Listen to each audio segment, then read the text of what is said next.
Bonjour tout le monde.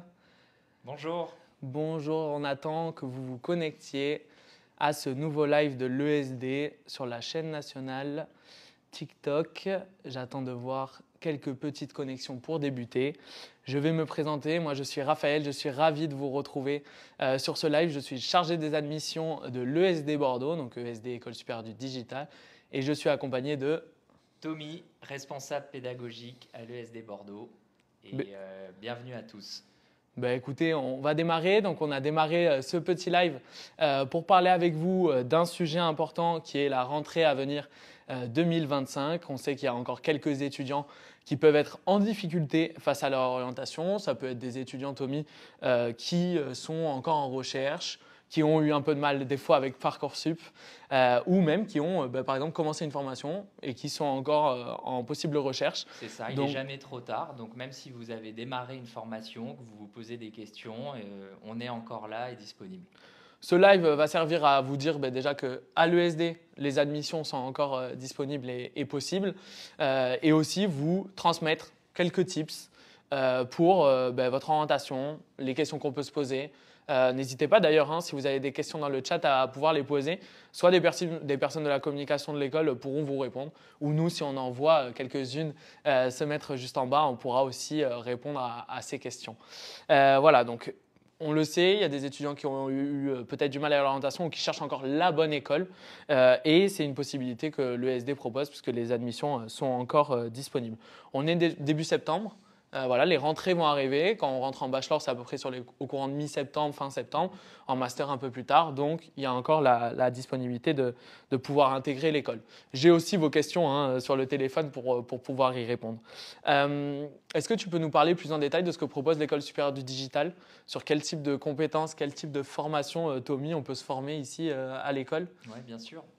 Alors, l'ESD, École supérieure du digital, elle propose des formations très variées, évidemment tout en rapport avec le numérique, mais ça va aller de la vidéo, qui est une filière très appréciée dans nos écoles, jusqu'à la programmation, en passant par l'utilisation de l'intelligence artificielle, mais pas une utilisation basique, une utilisation intelligente.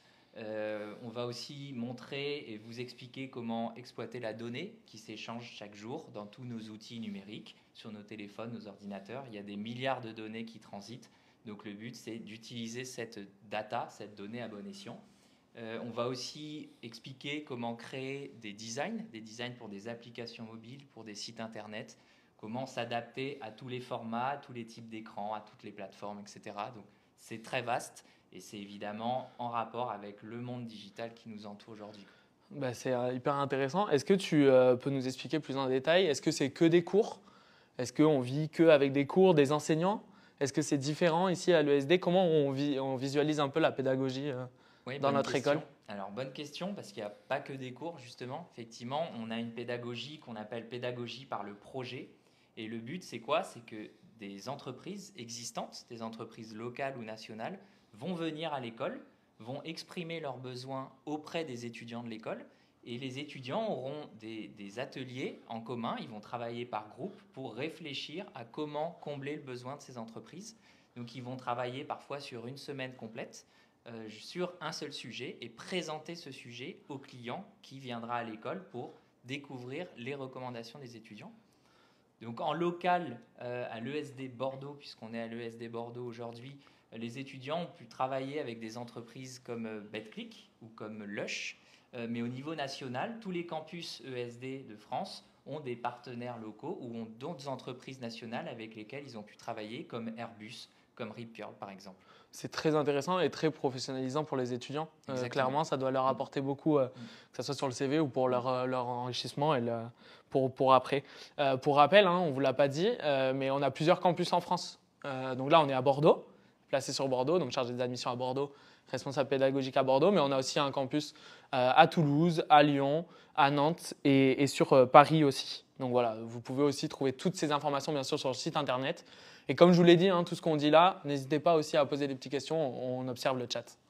Est-ce que du coup, on va plutôt passer sur le parcours d'admission une fois qu'on sait et qu'on a fait, ça peut être des démarches d'aller sur le campus, de faire des journées portes ouvertes, d'aller chercher de l'information sur le site, il faut candidater.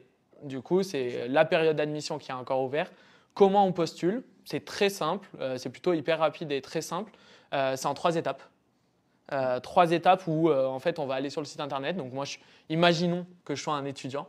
Je vais sur le site internet, je vais aller dans l'onglet candidature, je vais pouvoir mettre le campus qui m'intéresse et sous 48 heures, le chargé des admissions, donc par exemple Raphaël à l'ESD Bordeaux, École supérieure du digital, vous rappelle pour parler avec vous de votre projet, votre orientation.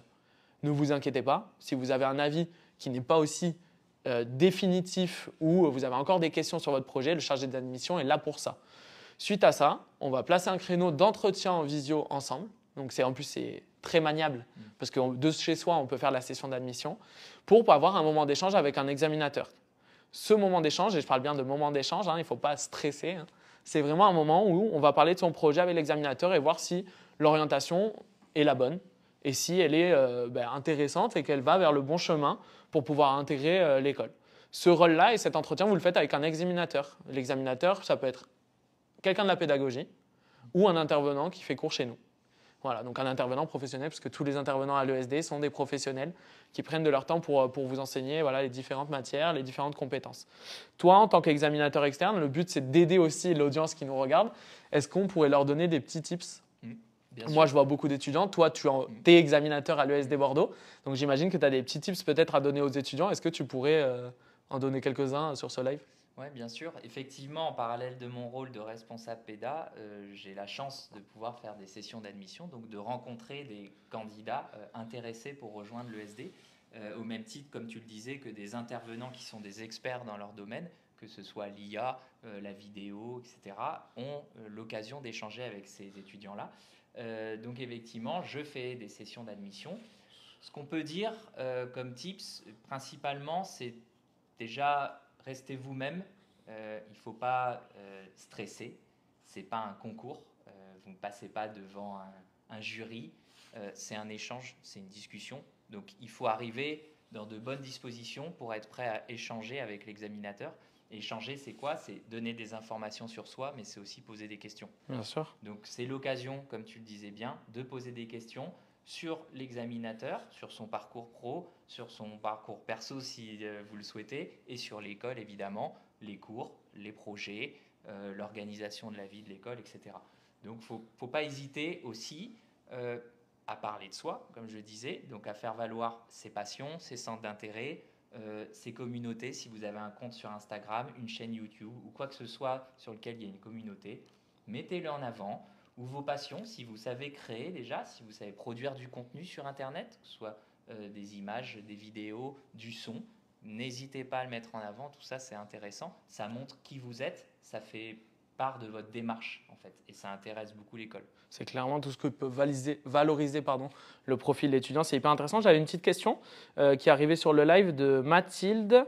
C'est pour la rentrée de septembre 2025. Je vois qu'on a répondu déjà à la com, mais oui, c'est pour vous dire qu'il y a encore des places pour la rentrée 2025. Bien sûr, si vous êtes intéressé par la rentrée 2026, c'est aussi possible. Mais voilà, c'est pour la rentrée 2025. Moi, je donnerais un petit tips aux étudiants qui voudraient candidater à l'ESD Bordeaux. C'est, voilà, comme tu l'as dit, de montrer son plus beau profil, de faire valoir un peu toutes les expériences qu'ils ont pu avoir, mais aussi de rester soi-même. Rester soi-même, c'est très important. Rester soi-même aussi sur l'appréhension qu'on peut avoir d'un entretien. N'hésitez pas, c'est un moment d'échange, de poser des questions aussi sur le quotidien de l'examinateur. Qu'est-ce qu'il fait comme métier ? Quel est son quotidien, etc. Ça peut être vraiment intéressant. Et surtout, de bien savoir où on met les pieds. Pourquoi je suis intéressé par la formation, pourquoi ça peut être l'ESD qui m'intéresse. Ça, pour moi, c'est les tips les plus importants, clairement. Vous pouvez aussi, de toute manière, vous renseigner ça en téléchargeant les brochures sur le site internet, etc. Exactement. Vous avez tout ce qu'il faut. Vous tapez ESD sur Google, vous verrez, il y a une explication complète de tous nos cursus, nos diplômes, la vie de l'école, etc. Donc voilà, on a un peu fait le tour au niveau des admissions. Derrière, après la session d'admission, nous, l'examinateur, se donne un délai de 7 jours pour vous donner une décision d'admission, c'est-à-dire savoir si vous êtes admis ou pas à l'école pour après, ensuite, pouvoir vous inscrire. Donc voilà, pour les tips, on a fait un peu le tour. Aujourd'hui, malheureusement, on n'a pas eu d'étudiants avec nous. Voilà, mais sachez que aussi, vous avez un onglet sur le site internet pour pouvoir contacter ce qu'on appelle des étudiants ambassadeurs, c'est-à-dire des étudiants qui sont totalement disponibles pour répondre à vos questions. Je sais que quand on est étudiant, c'est un peu aussi plus simple Bien de sûr. parler à quelqu'un de son âge et de pouvoir avoir son retour d'expérience. Donc voilà, que ce soit dans toutes les villes de France, les étudiants sont là pour vous pour répondre à vos questions. Ils vont parler de leur vécu, donc n'hésitez pas. Hein. C'est quel meilleur ambassadeur pour une école que les étudiants qui y sont actuellement, quoi, Bien qui sûr. sont disponibles. N'hésitez pas aussi les réseaux sociaux. Voilà, aujourd'hui on est sur TikTok, mais on a aussi une page Instagram, réseaux sociaux sur YouTube, etc. Donc d'aller voir un peu ce que font nos étudiants et de voir un peu ce qui peut vous intéresser. Donc on l'a dit, pour ne pas perdre son année, pour se dire qu'on peut encore candidater, on n'hésite pas pour se faire former à l'ESD sur le digital et le numérique. Voilà, je pense qu'on a à peu près fait le tour. Je pense. Merci en tout cas d'avoir été Merci présent. beaucoup. Voilà, donc n'hésitez pas de toute manière à nous aussi nous envoyer des petits messages. Ça peut être des messages privés sur TikTok, on vous y répondra, ou sur Instagram. Voilà, il y a différentes façons de communiquer avec nous. Ça a été un plaisir de partager ce moment avec toi, Plaisir Tommy. partagé. Voilà, et moi je vous dis à bientôt. Et petit mot de la fin pour Tommy, peut-être. Keynote Apple demain, Ouais, iPhone ouais. 17. à ne pas Voilà, rater. donc il y a pas mal d'infos aussi, ça c'est important quand on est en session de se Exactement. tenir informé sur ce qui se passe. Exactement. Merci à vous en tout cas et Merci. n'hésitez pas à poser des questions. Merci, on a des bons retours là, duo de choc. Je Super. pense qu'on sera là sur le Plaisir. prochain live du coup. Merci à vous en Merci tout cas, à tous. passez une excellente journée. Bonne soirée. Au revoir. Au revoir.